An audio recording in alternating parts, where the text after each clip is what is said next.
Welcome back to another TSN football preview. I'm Marc DiBenedetto alongside Casey Clark, Taylor Denson, and Stu Lovejoy. After another big win last weekend against Tufts, the Trinity Bantams are taking their talents to Brunswick, Maine in hopes of a road victory. TSN football coming at you!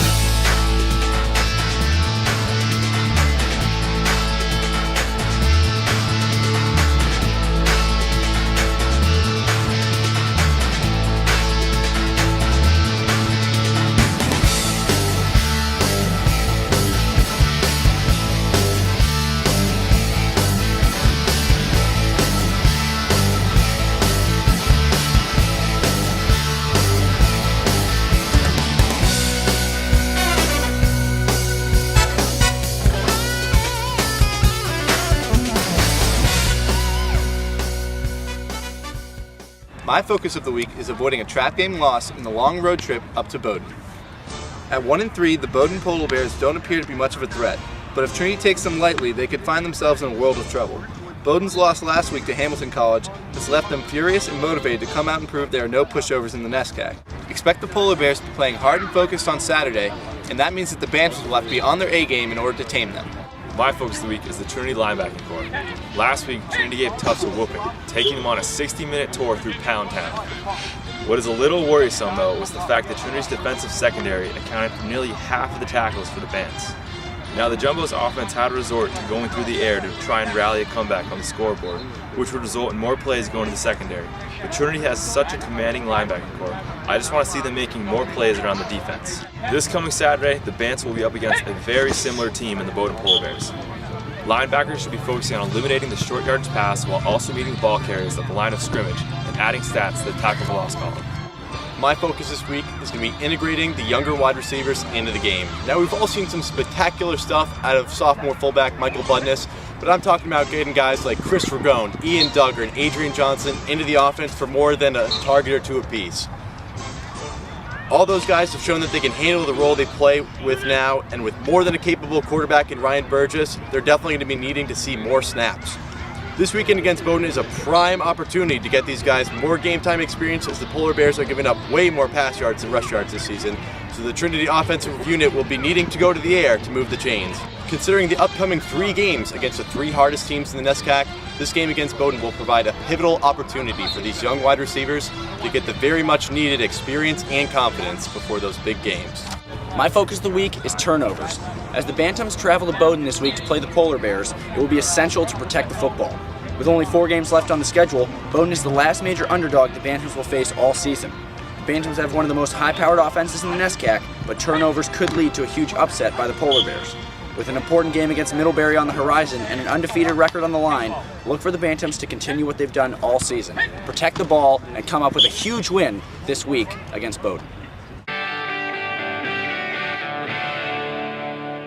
My player to watch for this week is wide receiver number 18, Ian Duggar.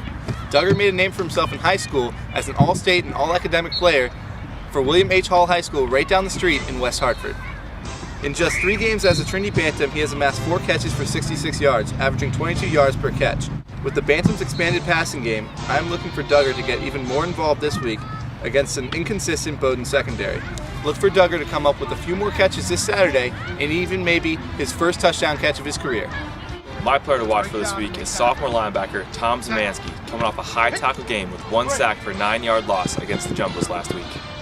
So far this season, Z-Man has totaled 21 tackles with 1 sack and 2.5 tackles for loss, well on pace to either match or eclipse his 2011 season totals.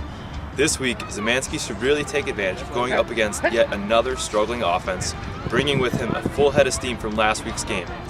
Bowdoin will be a great opportunity to continue working on stopping the run and attacking the quarterback, making himself and his teammates better as the Bants look ahead to a very challenging end of the season schedule. My player to watch for this week is senior free safety Julian Brown. Number 21 out of Philly has played an integral part in the Trinity defensive unit this year, and paired with Ray Haynes, the two are going to be a devastating duo against a weak pass offense at Bowdoin. Last week against Tufts, Brown had 6 total tackles, 5 of which were unassisted, the most of any guy in the field. He also saved some serious yards after the catch and made key stops that stalled several drives for the Jumbos on tackles that brought them just short of the first down. So far this season, Brown has 21 tackles, 1 sack, 2 tackles for loss of yardage, 1 broken up pass, and 1 big interception, making for a spectacular performance. This guy's skill is going to come up big this weekend against Bowdoin, more importantly in games against Middlebury, Amherst, or Wesleyan. The Bowdoin Polar Bears have thrown 7 picks this season in just 4 games, so expect Julian Brown to give the QB some serious headaches. My player to watch is junior running back number 20, Ben Crick. As part of the 2-headed backfield monster that includes running back Evan Bunker, Crick is one of the integral parts of the Bantam offense. After a slow start to the season, Crick has run for 210 yards and 4 touchdowns in the last 2 games. Last week against Tufts, he broke a 70-yard touchdown with 59 seconds left in the first half that helped the Bantams ice the game against the Jumbos. Against Bowdoin this week, look for Crick to continue his hot streak and have another big rushing touchdown as the Bantams beat up on the Polar Bears. Lock it up, because that's a TD guarantee. All right, time to pick them, guys. I think the Bantams are going to wear down a motivated Bowdoin offense and win this one late, 31-13. Casey? I agree. I think that Trinity run offense is way too powerful. Trinity wins 40-7. I think Trinity repeats its success from the past couple of weeks. I think Trinity runs away with it 38-13. I think we all agree, guys. I mean, this Bowdoin team is really struggling, 1-3, and the Bantams coming off a big string of successes. I'm giving it to them 35-7. All right, well, that does it for this week. Be sure to tune in next week for our preview of Trinity's showdown with Middlebury.